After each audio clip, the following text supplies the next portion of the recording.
Beaucoup de cartes représentent l'Afrique avec le nord en bas et le sud en haut. C'est ce qu'on appelle un point de vue afrocentrique. Et effectivement, la Terre, c'est une sphère qui flotte dans l'univers. Et dans l'univers, il n'y a pas de haut et il n'y a pas de bas.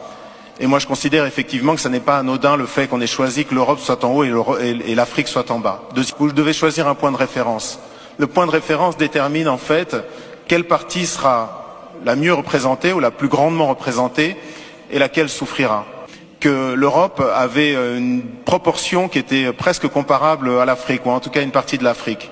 La réalité, lorsqu'on regarde en termes de superficie et de kilomètres carrés, l'Afrique peut abriter la Chine, l'Inde, l'Amérique du Nord, l'entièreté de l'Europe de l'Est, plus quelques autres pays.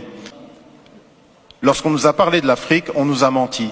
Et lorsque nous parlons de l'Afrique, nous, Africains et Afrodescendants, nous nous mentons à nous-mêmes. Notre regard sur l'Afrique, apprenons à nous regarder nous-mêmes d'une manière dignifiante et objective.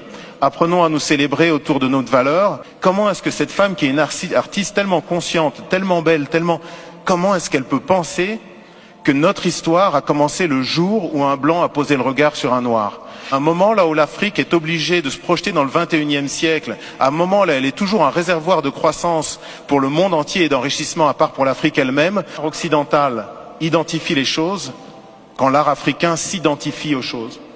L'artiste africain, c'est le maître de l'exorcisme. C'est l'artiste qui donne une forme physique à un esprit.